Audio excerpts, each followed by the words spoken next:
Well, we're going to go ahead and get started. I think we're running a little bit late on time, and we have a fantastic panel for you, and so I don't want to waste too much time.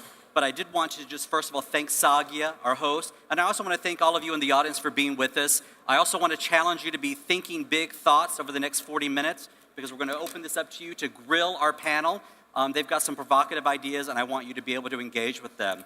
I think we have an opportunity here to really focus on what I think is one of the most pressing issues of our time, the intersection of innovation and sustainability. I think what our hosts here at GCF are calling Greenovation. And there couldn't be a better panel to address this. And I'll just say, from my perspective, from the U.S. Council on Competitiveness, which is the world's oldest competitiveness movement, founded by then CEO of Hewlett-Packard, John Young, and also Professor Michael Porter, this is a seminal issue. It has been important for the past decade. I think we're really at, again, another tipping point as we approach a series of important events in 2012, including the Rio 20 conference this June.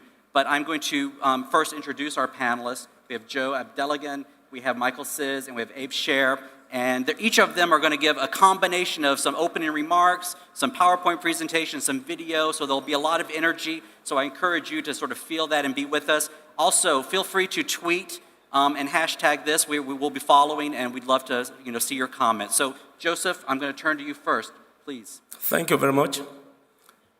It's a great honor to be invited here the third time to the Kingdom. And I was here 2010, I was here 11, and here I'm here again on a topic I have great passion for, green innovation, especially as it relates to entrepreneurship. I want to thank Saji again, especially for inviting me here the third time. I will start with some opening remarks, and after that I will give some highlight of what I'm going to discuss. I want to mention that the issue of greenovation is no longer an option. It's critical and imperative. Let me make this remark, that if our planet has no future, then our business has no future. I also need to mention that social and environmental sustainability will be the key business driver for the 21st century multinational corporation that will be competitive. It can no longer be business as usual. We have to create a business model in a component whereby we can do well by doing good. Global industry leaders that will be competitive must be able to integrate the triple bottom line into their business model. That is profit, the people, and the planet.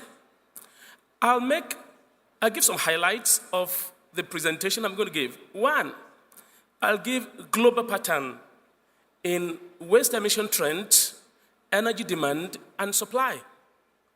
After that, I will give some information about critical areas where we need to have paradigm shift and are thinking about some concepts that has to do with greenovation. And after that, I'm going to give an example of innovation that we've been able to pioneer in Africa. Let me come to critical areas. One, global pattern. It's predicted that by 2030, the global waste emission is going to double as a result of increased urbanization and waste emission from emerging countries. And we need to design strategies to grapple with this volume of waste. Developed countries spend on the average about $150 billion to manage industrial waste. Some of these countries have been able to craft zero-emission ecosystems to handle this type of waste, but some have not. And also, I need to also talk about the global energy trend. Currently, renewable energy can account for 3% of global energy demand. By the half of this century, it's going to increase to 30%. That means we still need oil and gas to complement the total energy demand. And at the same time, it's predicted that countries like China, India, United States is going to generate the emission that's going to be generated from greenhouse gas, from CO2 emission, is going to be double of global transport emission worldwide. So it is imperative that Greenovation is critical. There are certain areas where industries and countries need to have paradigm shift in a concept as it has to do with waste emission and energy demand and supply. One, we need to have a paradigm shift in our thinking about the concept of business. Business can no longer be thought as a means to maximize the shareholders' wealth alone. It must be seen as a service that is able to meet both social and environmental sustainability. Number two, we need to have a paradigm shift in our thinking about our concept of the life cycle concept. We have to have a rethink, especially as we begin to think about movement from the concept of cradle to grave in the emission management to cradle to cradle. It's very important. Number three, we also need to have a paradigm shift in our thinking about eco-efficiency. The current thinking is we thought about reduce, reuse, recycle, and regulate. But there has to be a paradigm shift in that. For instance, look at reduction in waste. Currently, that is practice. It's part of eco-efficiency. It's acceptable. But consider some industrial waste, some hazardous waste. For instance, look at the case of endocrine disruptors. It's a chemical that is found in modern plastics and in some modern consumer goods, which has the capacity, a small amount of endocrine disruptors has the capacity to mimic hormone and connect with receptors. And this could have great implication for human beings and also organisms. It's very important. So as we think about reduction of waste, it's very critical. We also need to have a paradigm shift in a concept about recycling. As we move to the 21st century, we have to be thinking of upcycling and no longer recycling. We'll be thinking about downcycling or landfilling, but that concept also had to improve. Because, for instance, when you look at incineration, for instance, there are certain particulates that is emitted when you incinerate that has capacity to affect human beings, especially the lungs. And again, when you look at incineration, some of the components that make incineration possible, they are flammable. Plastics and paper, which were not actually designed for complete combustion. This has the capacity also to release dioxins, which has implication on human beings also. So there has to be a rethinking about the way we think about life cycle concept, the way we think also about cradle to grave as cradle to cradle. Also, we also need to look at some areas where innovation is extremely critical if we are going to meet up with global waste emission and global energy trend in the 21st century. We have to begin to think about zero-emission ecosystems.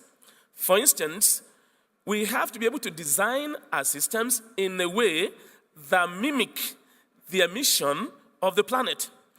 These are two components which I'll talk about. There's one component which I call biosphere.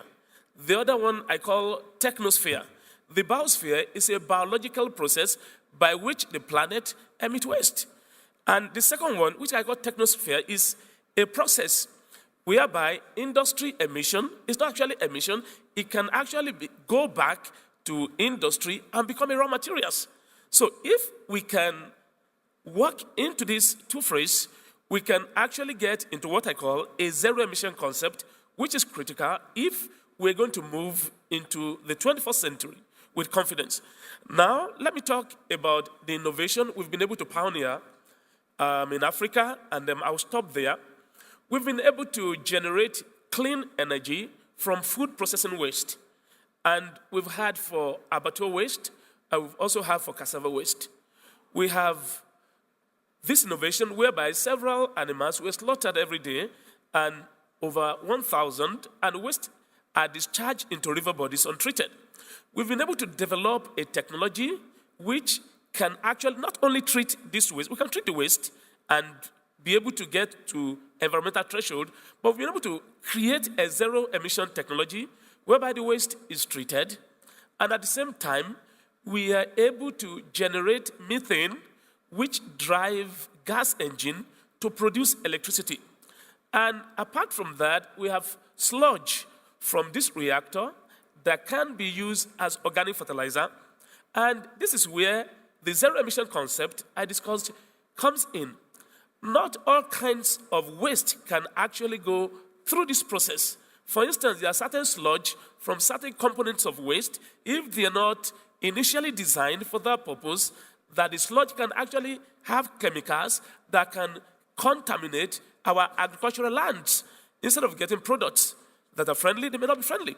So at the same time, we have sludge from the reactor that's used as organic fertilizer, and we have electricity generated, and finally, the little amount of emission that comes out is designed to meet the country's effluent threshold. So we have a single technology that can actually serve three purposes, whereby you have zero emission at the end of the day. So we have the triple bottom line there. We have the profit. In a business model, the cost is recouped after 3 years. So we have the profit. We have the people, which is the social component, and we also have the planet. So global industry leader must be able to leapfrog environment, health, and safety, and corporate social responsibility into their business model if they will be relevant and be competitive by the half of this century. I'll stop at that place. Thank you very much. Joseph, thank you very much. Michael, it's your turn. Looking forward to it.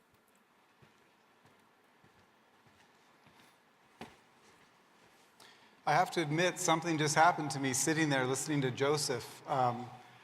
I came to the kingdom as an inventor and an innovator, and honestly, I felt now I'm an environmentalist. The reality is that to be an innovator and to be an entrepreneur and to build a company, it does need to be sustainable. And so we have to look at things about the sustainability.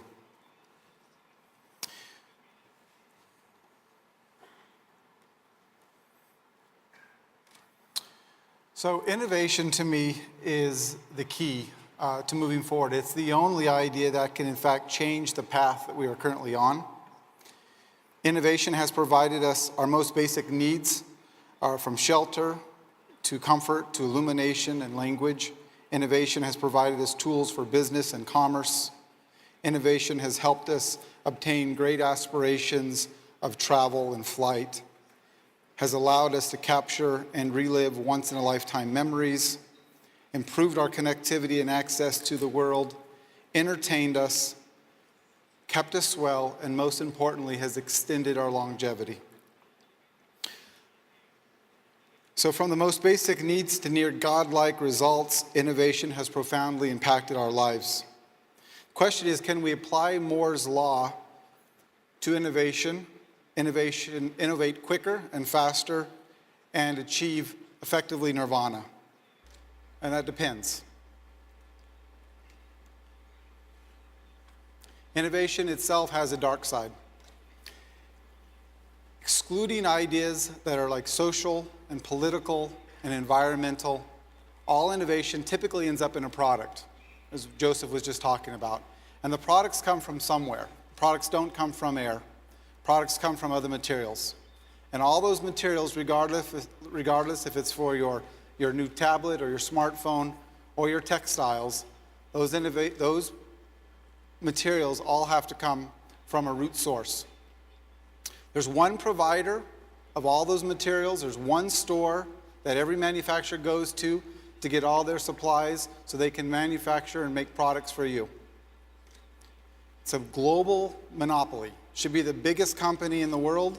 Well, in fact, it is. It's for sure the oldest and the largest company, and that's Earth. www.earth.com. Earth supplies us all the materials for every single product. Easy to understand that the clothes that you have on potentially came from fabrics that came from the earth. The paper that you are reading came from pulp and timber products. Much harder to understand how the monitor behind me, the microphone in front of me, and the car that you drove here in also came from earth. But all those products did come from earth.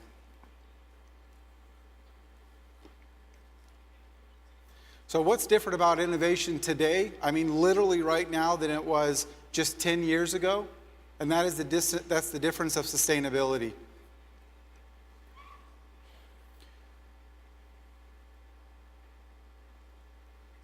When we talk about the root or the core materials, and when we go back up the supply chains and we find out that it does come from earth, we need to then evaluate the supply versus the demand and look at that kind of ratio.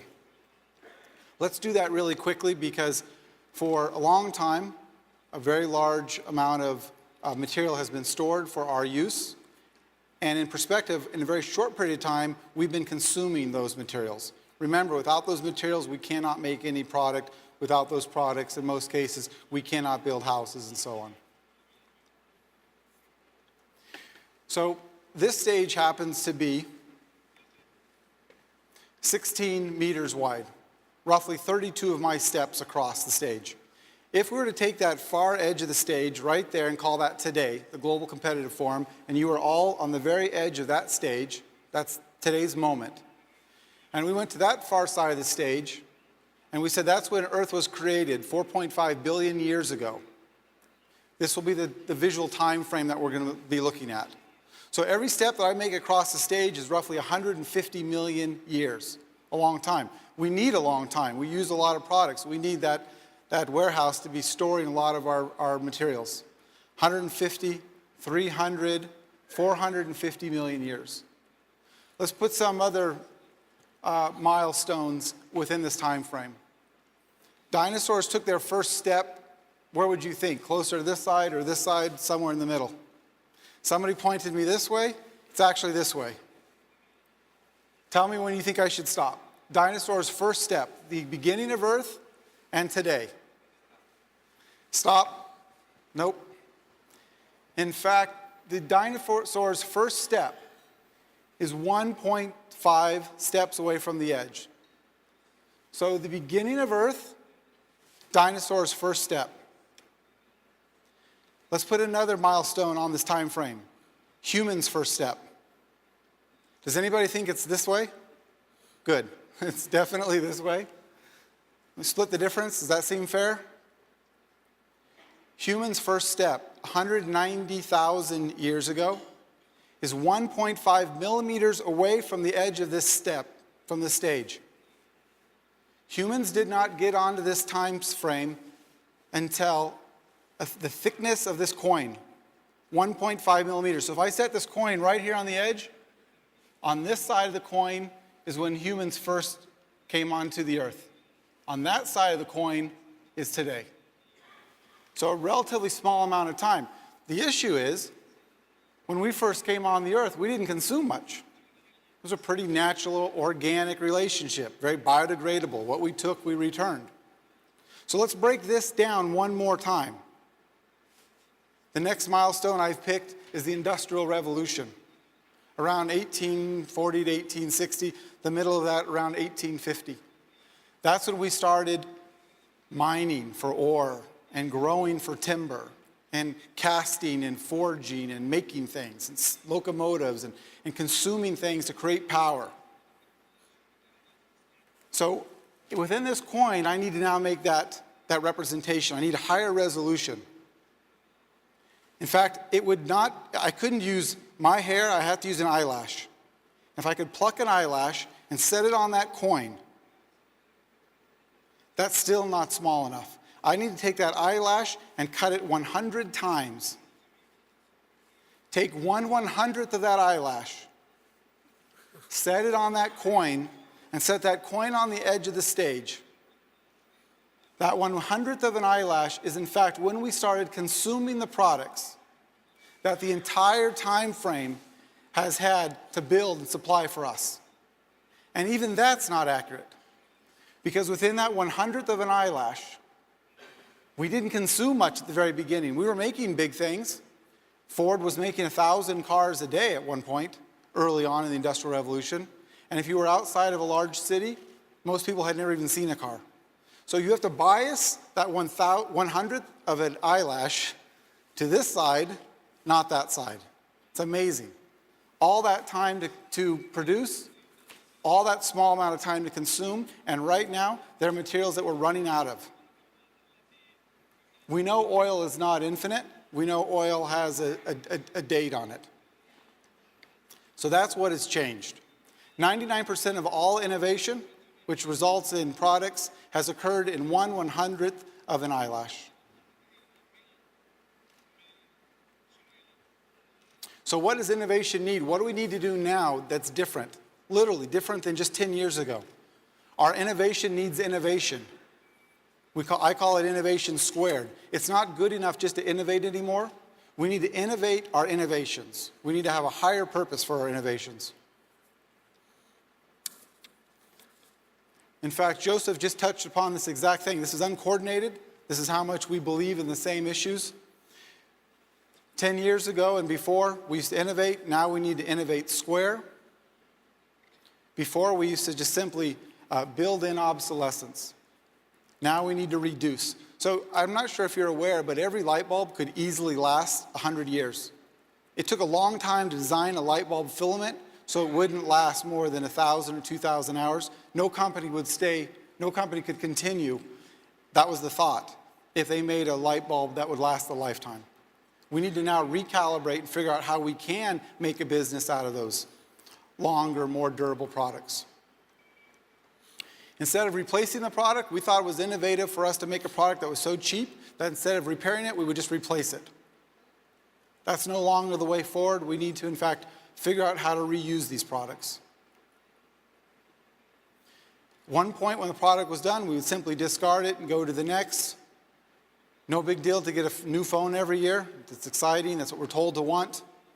Now we need to take those phones and recycle them. What's interesting, in that Industrial Revolution, on the left side of that 1/100th of an eyelash, we were making relatively large but simple products. So the locomotive, which was maybe the size of this stage, when it was done, simply could be melted down and you could cast the next locomotive. Now in a simple smartphone, you've got lithium batteries and printed circuit boards and silicone chips and plastic injected and bimetals and coatings and things. It's very difficult to recycle. It's very difficult to strip and take those things. We have hundreds of steps now from the warehouse of Earth to the finished product, where in the early days we had only a few steps. We could retract those steps. Now it's very difficult. So innovation plus sustainability equals Greenovation. And I'm a huge believer in Greenovation because I'm an entrepreneur. And I don't want to have an idea that's good for a quarter or a year. I want an idea that's actually good for my generation, for my kids' generation. And you cannot do that unless you have a sustainable idea. So we've made a case that we need to make sustainable ideas. That's Greenovation. Can it be done? It can. My company has taken a motorcycle. The motorcycle that you see here uses no fuel, has no tailpipe emissions, goes 300 kilometers an hour. The motor is good for 1 million kilometers between effective tune-ups or replacements, and every part of the battery is recyclable. We debuted that bike a few years ago, shocked the world last year, and this is what it looked like. So we've made the case that we need to innovate. That's obvious. We've made the case that we need to innovate responsibly, Greenovate. We've actually showed you an example that it can be done. Now the last question is there a business model? Is it profitable? Is this something that we can do?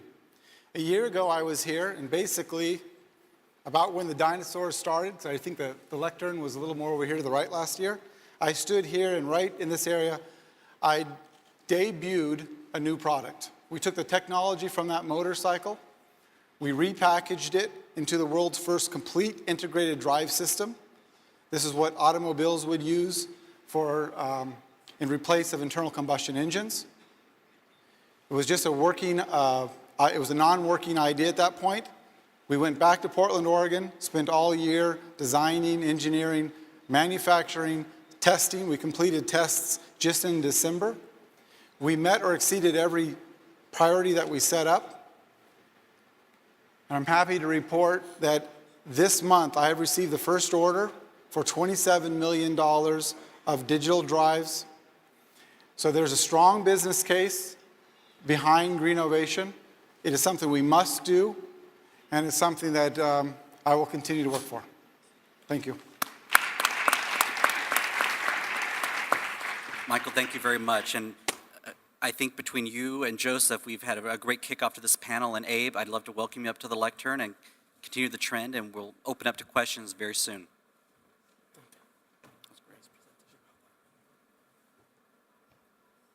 Thank you very much, Highnesses, Excellencies, distinguished guests. Last year, I was privileged to be invited to speak here in front of this wonderful audience, and what I did not know last year is that President Clinton would be invited, and I didn't know that he would make a case for our business. So I have a little video, if you could please start it. So I'll tell you a little bit about my company, Aqua Sciences. A little bit of history. Aqua Sciences was founded about 7 years ago when we invested in a technology that would extract water from the air using refrigerant condensation. And we took it to General Electric and to the team at General Electric that was responsible for innovation in the environmental space. And the problem with that technology was it only worked in humid environments. But the president of General Electric said, this is a phenomenal idea. If you can take this idea and have it work everywhere around the world, 24 hours a day, 7 days a week, 365 days a year, you would create a new paradigm in the water space. So we returned home and we spent the next 2 years engineering and filing patents, and we developed a new system to generate drinking water. We went to the garage and we built, as a good California company, we built a prototype, and we started our business not really knowing too much about the industry, but knowing we had a phenomenal technology.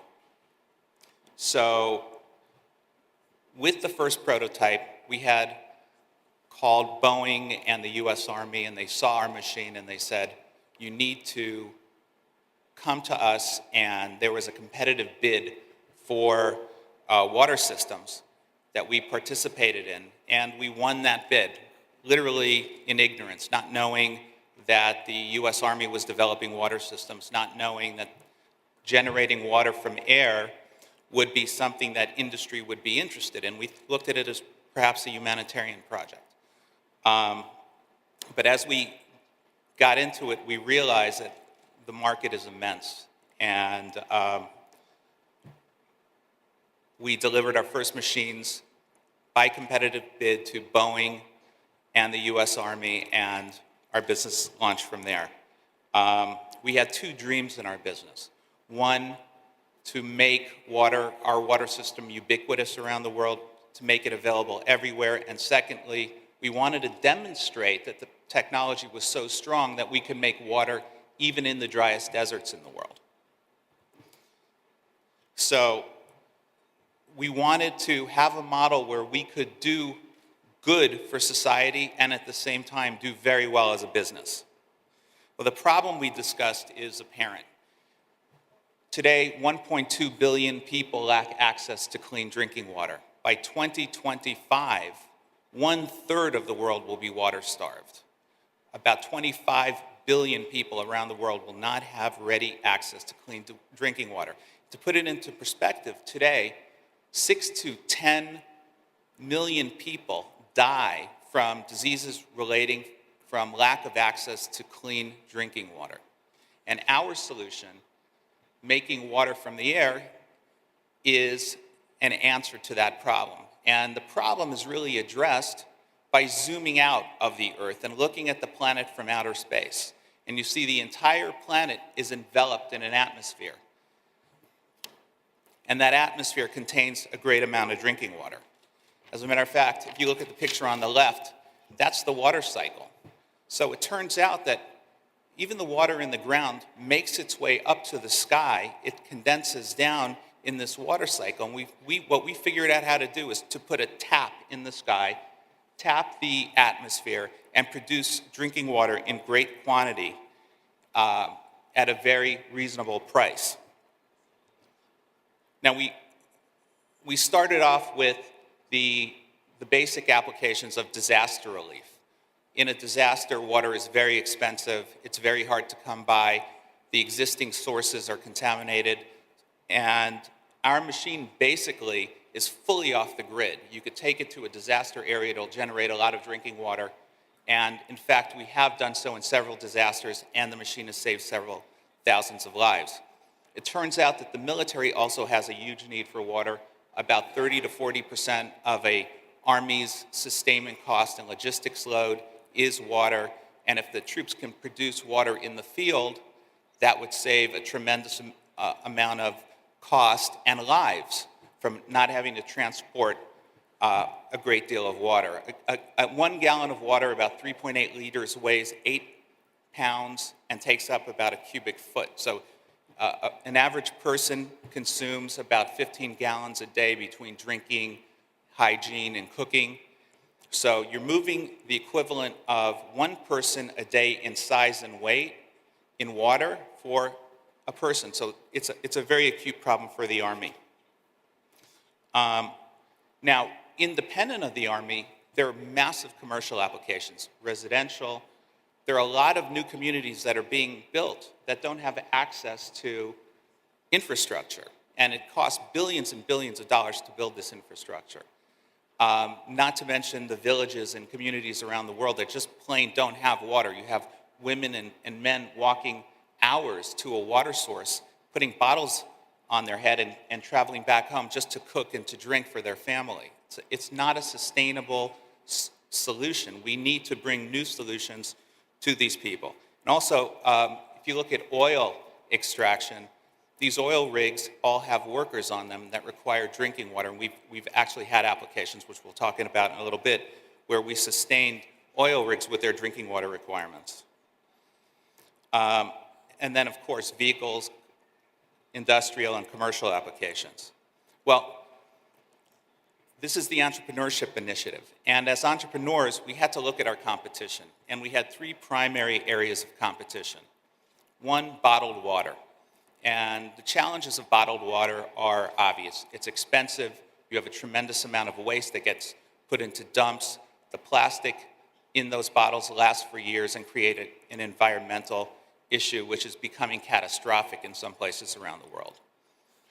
Then there's desalination, which is a very good approach, as President Clinton says, but it's very expensive, and you have a toxic byproduct called brine that needs to be dumped somewhere and can't be put back into the sea because it kills sea life. Also, you need a source of water in order to desalinate or purify water. If there's no source there, desalination doesn't work unless you build a massive pipeline, which is, again, infrastructure and billions of dollars of cost generally. The other water from air approaches that have been out there are refrigerant condensation, and they simply don't work. Militaries and governments around the world have dismissed the idea of condensing water because that technology only works in hot, humid environments. So we came up with our machines, and we've deployed them with the military in the United States. And in Haiti, we were called by the U.S. Southern Command to provide a water system to the largest hospital in Port-au-Prince in the aftermath of the Haitian earthquake. We were the primary source of water for the hospital, and our staff basically were excellent in not only producing the water, but handing it out to the patients. And they dubbed the machine the Miracle Machine, and thousands of lives were saved. In Saudi Arabia, just over a year ago, we deployed with Saudi Aramco on an oil rig near the empty quarter. and we sustained 100 oil rig workers with all their drinking water requirements for a full rig cycle of approximately 40 days. So President Clinton, in his speech, said water is the oil of the next 30 years. And in developing our business model, I thought long and hard about that statement. And we looked at who is the best oil producer in the world, and that would be Saudi Arabia. And the reason that is, one of the reasons is the cost of extracting oil is very inexpensive here compared to other oil-producing countries.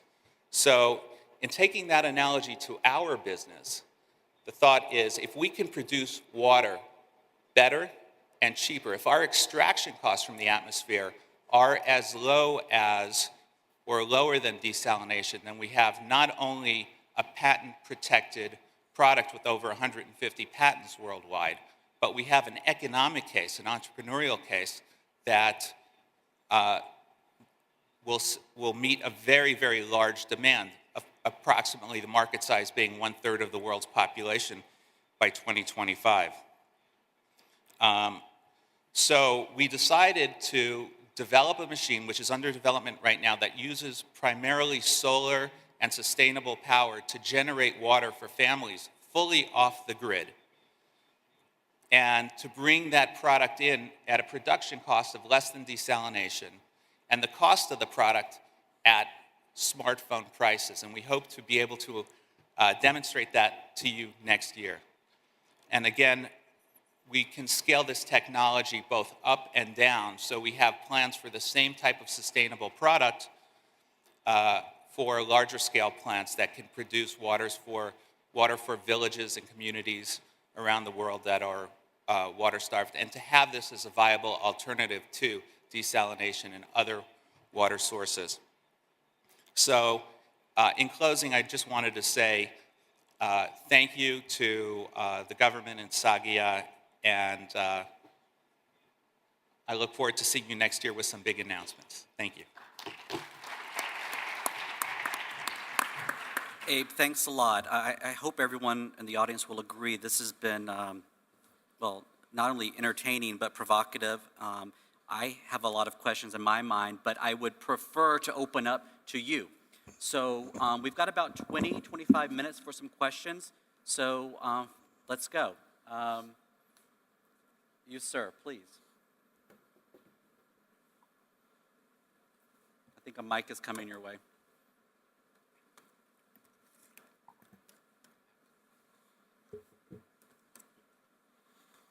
My name is Hassan Al-Fadil. I'm a so-called entrepreneur. Yes, you're right. It's probably not entertaining, but I wouldn't be exaggerating if I say it is the most important panel discussion we have had over the last few days, for two reasons. The first reason is less people are interested in it, obviously. And the second reason is, which is probably the reason of the first reason, is that it talks about a strategy, a real strategy, about the implications of what we are doing today in 10, 20, and 50 years' time from now. And people are interested in short-term things, you know? Even all the discussions over the past few days and even previous forums I've been attending, is that people talking about what is going to happen in the next 18 months. What do you think about the crisis that we have today? Do you think next year is going to be a better year or not? But nobody is talking about what is important. They're talking about what is urgent. But today we're talking about what is important, but not urgent. Even when we talk about entrepreneurship and success, there's always emphasis on success, how to be a successful entrepreneur, how to be number one, how to be the best, and how to win. But we often forget to talk about the reasons for success and also the way, the means how to be successful.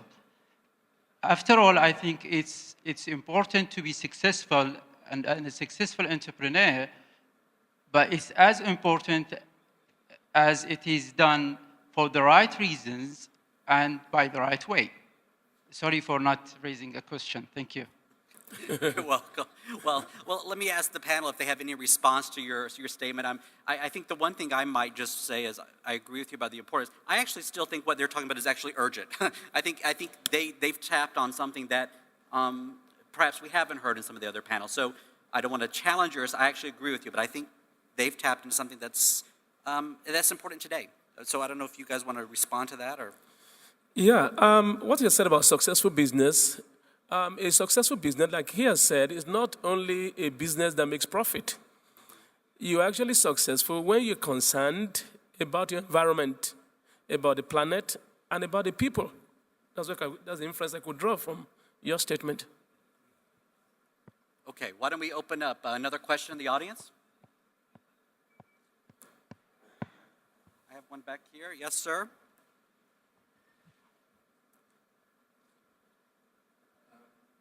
I don't know if this is true, but it seems to me that it always takes a long time for green get to market. Why does it?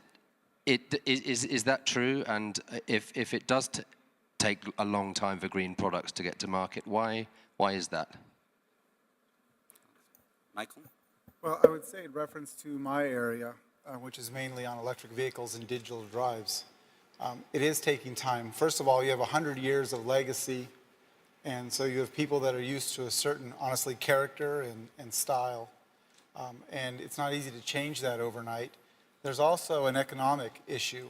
Because we have been building a product a certain way for a long period of time, there's a real economy of scale. There's a lot of learned assets and benefits, so those costs are simply less.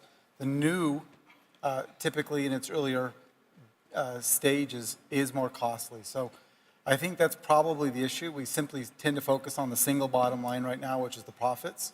But if you have any CEO with any kind of foresight, at some point you can only keep reducing costs and generating growth to improve your bottom line. You need to look at other alternatives. And we really do need to look at alternatives that are beyond just simply the bottom line. Abe, Yeah, I'd like to address that as well. And we actually have a lot of experience with this.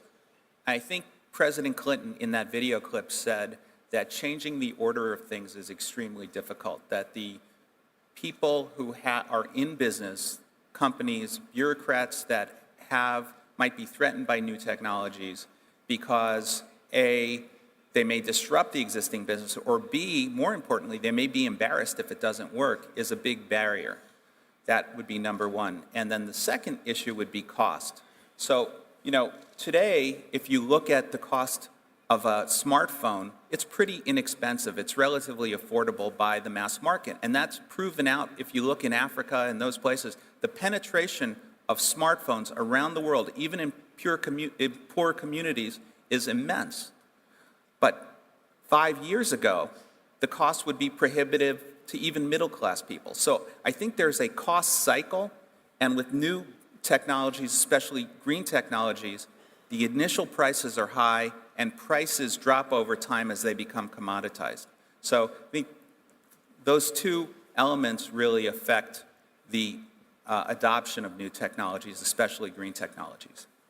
Yeah, I'd like to follow up with one thing, too. We are continually focusing on cost, but there's also another thing. It's simply just time. Honestly, the companies which have all grown bigger and bigger over time have become slower and slower. And if you look at most products, they're very small steps. They're very small evolutions. The guys that are going to make the big change, that are going to go from non-green to green or from one technology to another, are small entrepreneurs.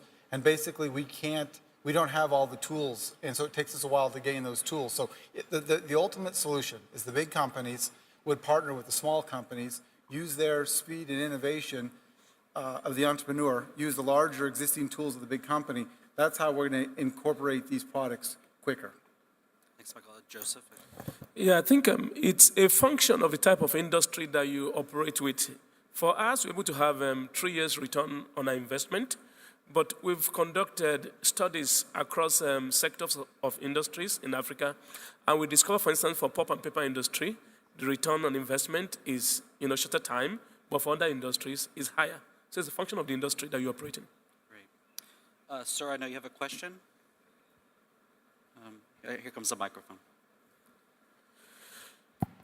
Hello, my name is Abdurrahman Al-Abeid. I have a couple questions. The first one will go for Mike.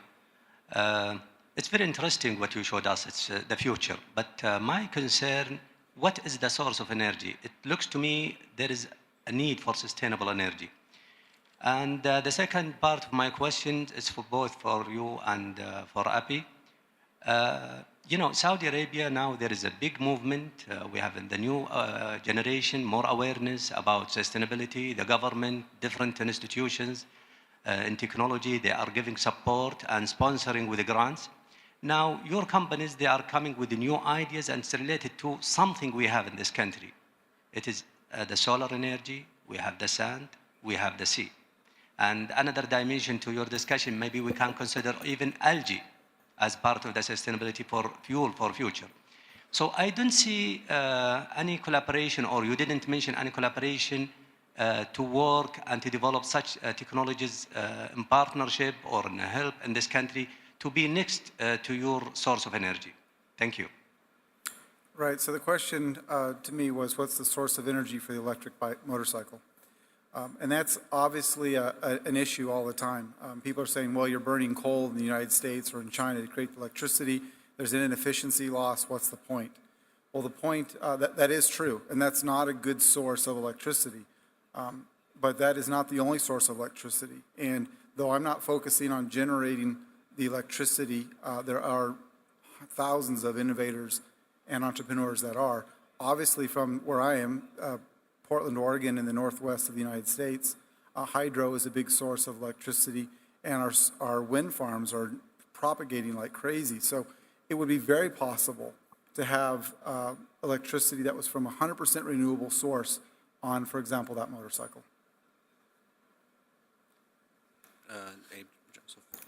Yeah, to me, for instance, another untapped source of electricity is what I've mentioned the other time is waste to energy. For instance, for your landfill, you can generate immense megawatts of electricity from your landfill by capturing the landfill's gas capture.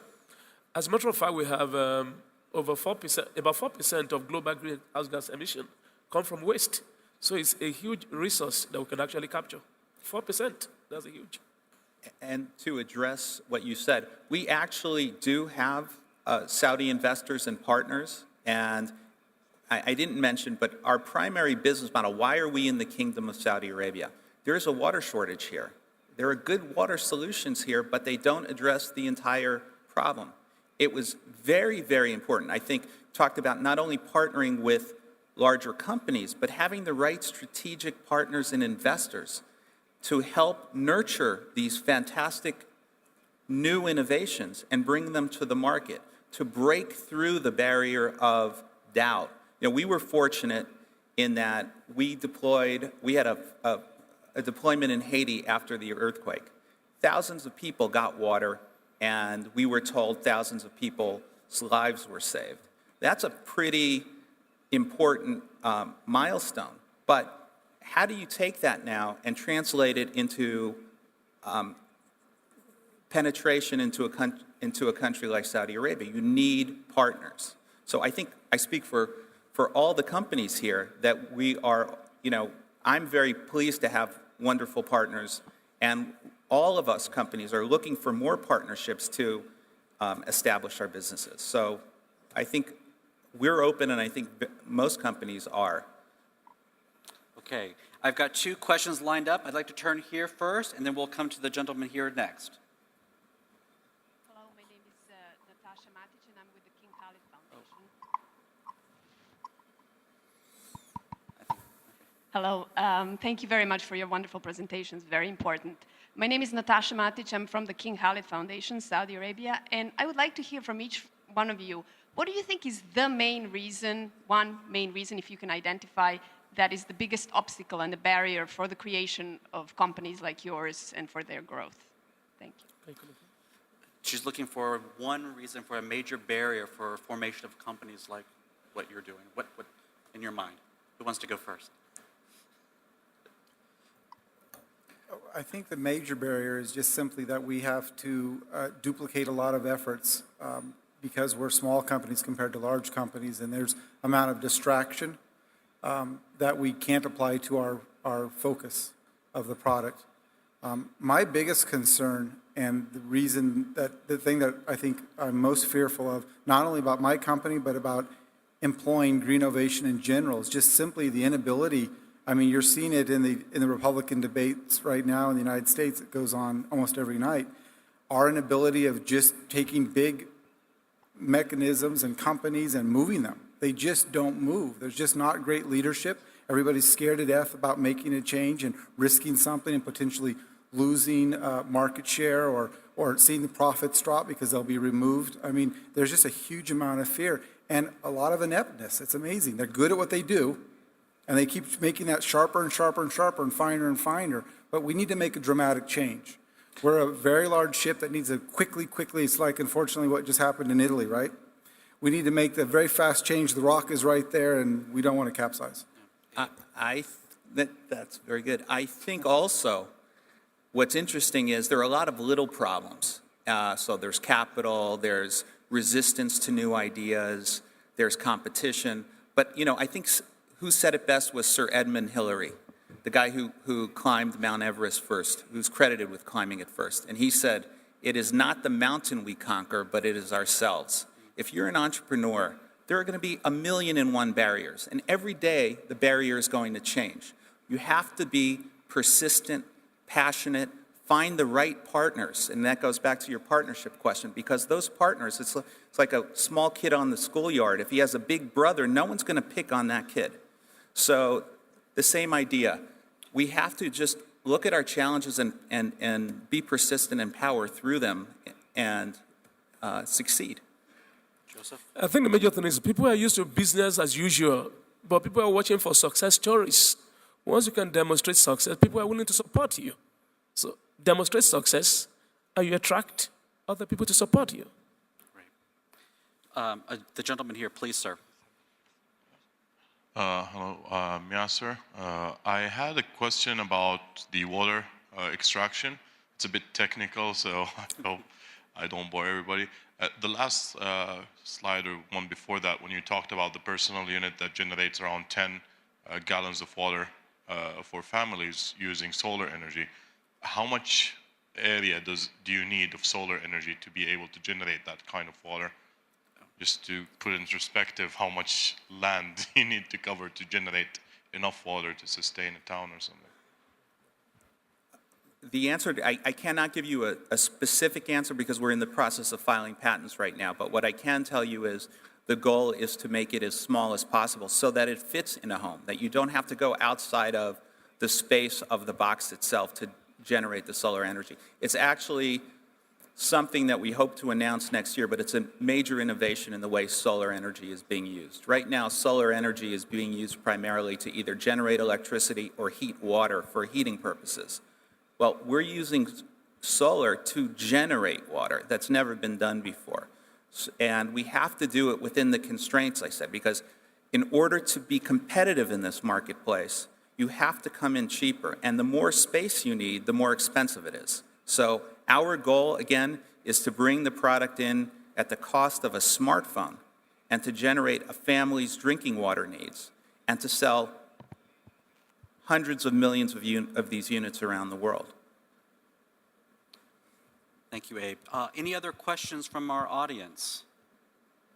If not, I may take moderator's privilege and ask a final question of our panel. You know, there are a lot of great themes, and my mind is a little bit blown at the moment by the three of you. Some great comments about light and shadow of innovation, the dark side, and also the opportunity. But I'd like to end on thinking about opportunity. But Michael, you know, I'm eyeing the edge of that stage. When you, and all of you, this is to all of you, how do we not fall off the edge of that stage? What's the big opportunity that's going to really be, you know, either extend the stage or ramp us up and take us someplace new? So in your minds, you know, as you think 10, 20, 30 years out in your space, what's next for us? The major thing is ability to continue to innovate and improve on your products. For instance, I mentioned about the waste to energy project I talked about the other time. There have been existing technology in this area, but we've been able to innovate, bring out a new technology that can do better stuff. So it's ability to continuously innovate and produce better products that are environmentally friendly. I mean, environmental benign technologies. And to follow up on what Joseph was saying, it is the problem itself that is going to save us. It's the problem itself that drives innovation. If we had no problems right now, we probably wouldn't even be holding this forum, we wouldn't be here and speaking, and we wouldn't be, as an entrepreneur, I'd be looking at other ways, or at least I'd probably just be worried about making the fastest motorcycle in the world, which in fact was my passion and love. It was not about being green. It had nothing to do with green. In fact, my first business attempt was an internal combustion engine, extremely innovative. It didn't have the longevity that I wanted for my business to hand off to my sons. So it's the problem that will save us. Chad, I would say that it's okay to fall off the stage so long as you don't get killed because, you know, whatever doesn't kill you makes you stronger. And in innovating, you have to have failure. You have to go through a process where you try things that no one has tried before. A child doesn't walk without falling many, many times first. So again, I go back to the idea of if you want to help the process, it really helps to have fantastic partners because they can prop you up in those times where it looks difficult. But you know, again, persistence and just powering through it seems to be the best way to resolve all of these issues. Yeah. Great. Joseph, Michael, Abe, thank you very much. Audience, thanks for the great questions. We appreciate it. And please give a big hand to our panel.